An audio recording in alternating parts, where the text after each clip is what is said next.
Ladies and gentlemen, it is not only our climate that is under pressure.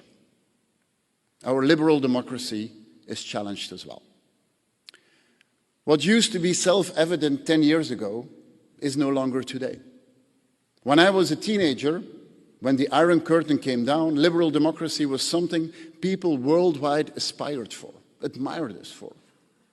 Today, the leaders of China and Russia have chosen a different path, the path of autocracy. Even here in Europe, some want to install illiberal democracy, as if something like that actually would exist. Liberal democracy is not the easiest answer to our current challenges, but it is the right one, for the simple reason that it means all of us deciding together on where we are headed. Liberal democracy is not about having a strong leader.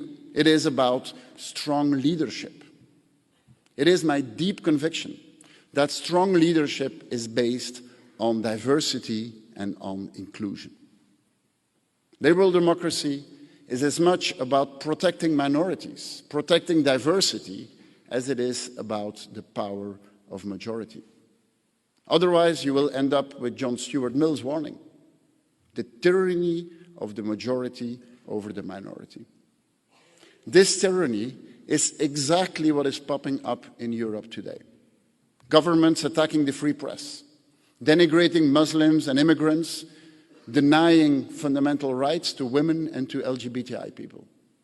While our European liberal democracy is exactly the opposite.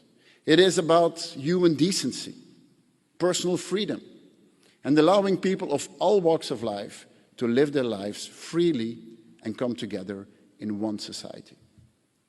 It is, above all, ladies and gentlemen, about the separation of powers, the trias politica.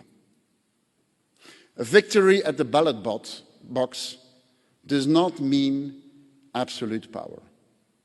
Independent courts enforcing civil liberties are a crucial part of democracy, because it are these courts that need to be strong enough to stand up against the tyrannic majority. This is why the recent attack on the European Court of Justice is completely unacceptable. European governments that are not willing to respect the ground rules of liberal democracy, they undermine all trust. Trust between member states, trust between the peoples of Europe. Trust we need if we want a common future. To those who give incendiary interviews and think it's necessary to declare a new world war in the Financial Times, I want to say, you are playing a dangerous game. You are playing with fire when waging war with our European colleagues for internal political reasons. This is not about misplaced arrogance of the so-called old member states. Yes, maybe founding members of us sometimes were guilty of camping on the moral high ground, but not this time. This is not an issue of West against East, of old against new. This is about an overwhelming majority of member states, from the Baltics to Portugal, who agree our union is a union of values, not a cash machine. You cannot pocket all the money, but refuse the values. So what is the way out of this stalemate? We should not kick these countries out, as some suggest.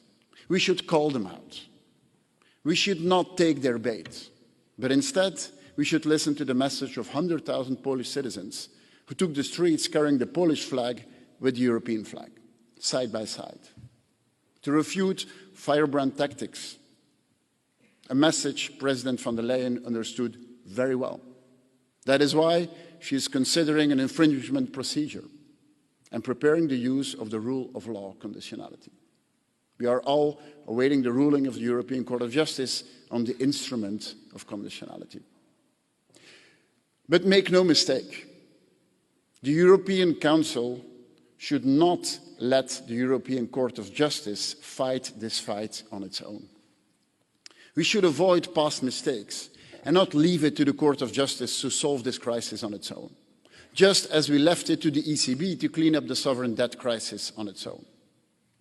This is a fundamental political problem that needs to be solved politically, by the Council and by the European Parliament, by setting out and anchoring the ground rules of our Union, the rule of law, democracy, and all the fundamental rights, things that have been so self-evident for so long, but it seems no longer are today. And by making these ground rules enforceable, better than they are today. If we really want a Europe that delivers, a phrase that we have heard so often, we need to fix this problem. Anything short of this would mean little more than rearranging the deck chairs on the Titanic.